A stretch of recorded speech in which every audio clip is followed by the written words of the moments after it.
Let me show you how you can take any kind of handlebars from a motorcycle and mount them to the Harley Davidson Springer front end using a dog bone top clamp. It's pretty quick and simple, and I've used it dozens of times. Right in the foreground is a set of panhead police bars, and I really like the bend of these. And they go on a Hydroglide front end, which is a hydraulic fork that started being made in 1949, and they clamp to a handlebar riser. And then the front handlebar is the Harley Davidson Springer handlebar, and you can see how it mounts. It has 3 holes. 1 hole is for the fork stem, the other 2 holes are for the sides of the Springer fork, and that's how it mounts. So you can't generally run the panhead bar on the Springer front end without using a dog bone clamp and some dog bone risers. I've set a dog bone Springer top clamp in the middle here so you can see what I mean. So this is the same hole setup as what is in the Springer fork handlebar.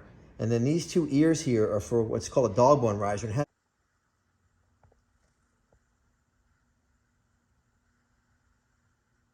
It has the opening on either end, but I don't want to run dog bones for racing because they can move on you. You need a really firm, hard, solid mounted handlebar for racing because you don't want anything happening on the track. So what I'm going to do is I'm going to machine this dog bone clamp down and weld these panhead handlebars. So I've already cut the panhead handlebars and cut the center out of them.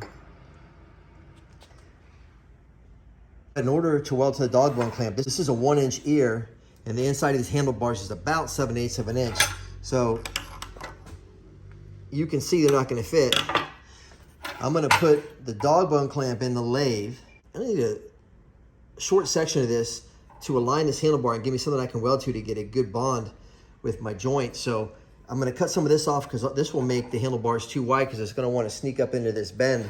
This ear won't push up into this bend, so I'm only going to cut these off real short, machine them down, slip them into these bars, line everything up, and weld it. So I only want to use about 1 inch of these handlebars. So what I do is I take 1-inch wide masking tape and just wrap it around there instead of having to measure. And it doesn't have to be exact, so I just put 1-inch masking tape on either ear, and I'll just cut right on the edge of this masking tape. And that's exactly what I did with the center of the panhead handlebar.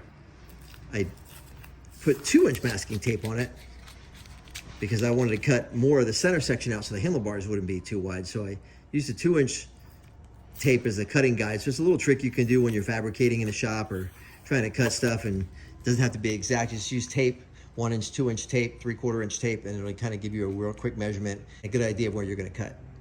Portable bandsaw will make quick work of these ears.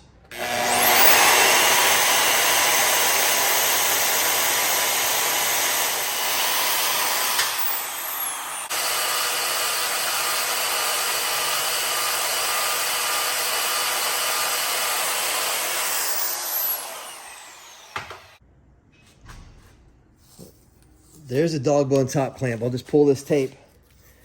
I'll clean up these edges on the belt sander, then take it over to the lathe and turn these ears down so that I can weld them to the handlebars.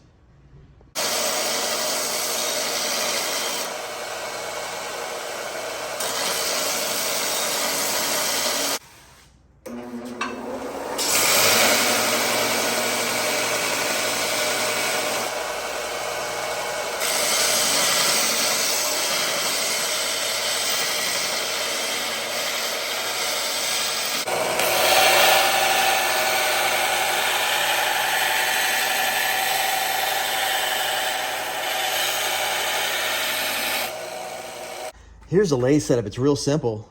I just hold one of the ears in a 3-jaw chuck and tighten it down. And then I'll cut this other end. This is a forged piece, so these ears aren't precision, so there's going to be a little bit of wobble to the part when it's in there. And the wobble I'm talking about is here on the end. But once I skim it with the cutter, it'll find its center. Then I can flip around to the other side and I can manipulate the bars as I weld them and get them straight and true to the part. And so I got the auto feed set up on the lathe. I'm going to come in here and just get to where I'm contacting this ear real light, start my cut. There we are. Now I'm just gonna come in with the auto feed. Let the auto feed do the work for me. Do a real light cut till I get this piece round.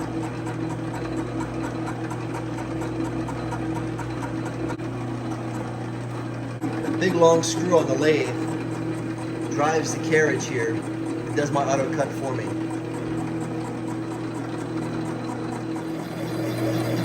I changed my cutter from a bull nose to a point, and it seems to be making a much nicer cut than getting this piece round and small.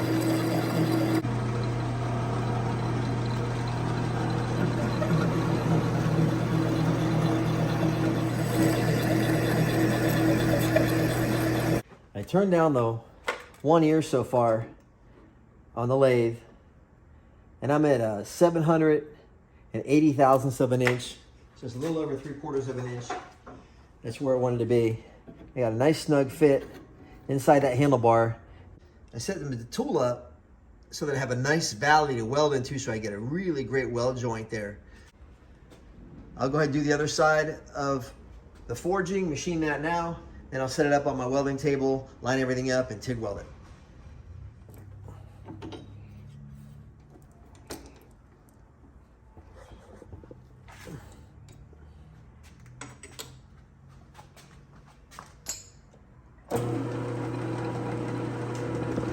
See, now that I got the wobble cut out of the one end, there's hardly any wobble on the other end now because the machine made it find its center.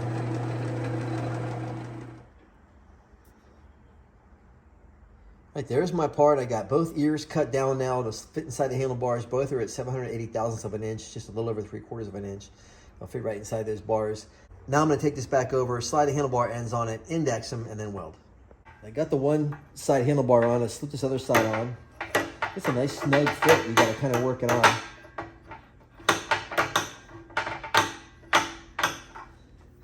Now the biggest thing is I need to check the angle of the bars. You see the pullback on the knucklehead bars versus the panhead bars. There's a lot more pullback. It's a much funnier angle for racing. So I like this panhead style place bar for racing because it just gives you better leverage. So now I'm gonna go ahead and put this rig up on the bike. I'll get the handlebars where the angle feels good sitting on the bike. I'll mark it with a Sharpie. I'll get both sides lined up over here on the table, and then I'll weld it up.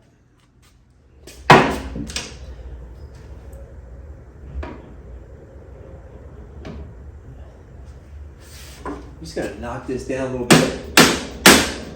Give me a good idea of where I'm gonna be. Jump up on here.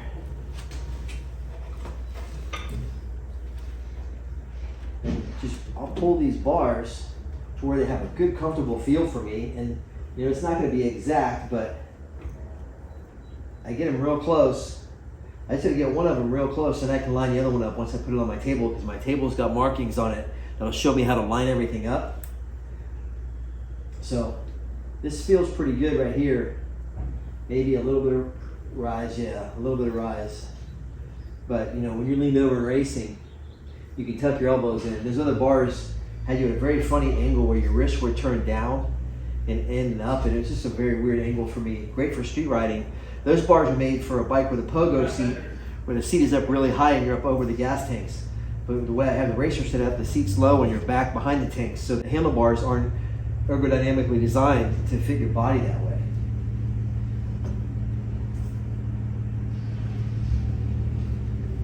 That feels good. Let me go ahead and mark this.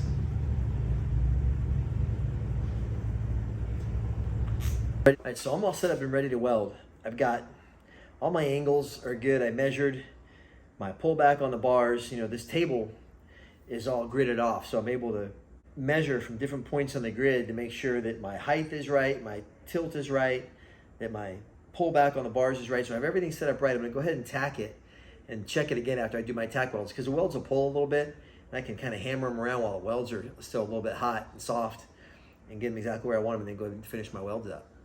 I got them tacked in. Everything lines up good. There's minimal pulling. I kind of knocked everything back into shape. So now I'm going to finish these welds up. these bad boys home.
Well, the TIG welder always makes it official. Once I'm done with that, there's no going back. It'd be a lot of cutting and grinding if I wanted to straighten them out, but as I lay it here on the table, I can see everything's level. You can see everything's lined up the way it's supposed to be. Able to go over to the bike, put them on the bike, and I can start hooking up all my pucks and my spirals and my cables and everything, and get these handlebars set up to be ready to ride. I completely forgot that I had the grips and spirals that were on the bike when I wrecked it a year and a half ago. Original blue Harley Davidson waffle grips. So I'm definitely gonna put these on. A friend gave them to me. Little sentimental value there. And they look awesome. So they look great on the bike. The blue, I think, against the green is pretty cool. There's the throttle.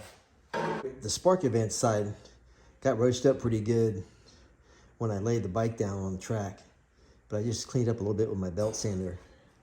Now I'll put it on here and just put the damaged side of the grip facing down so you don't have to look at it. And you know, you race with gloves on, so you're not going to feel it.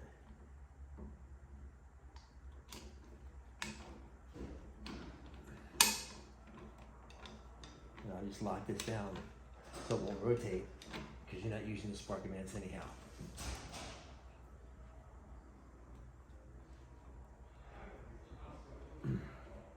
There we go. There's the handlebars on the Harley Davidson 1937 WLDR. They're not on there tight yet or anything, but you can see got a real great look to them and a really awesome feel for the track, and that's what I was going for. Just a better bend than those Harley Davidson Springer bars.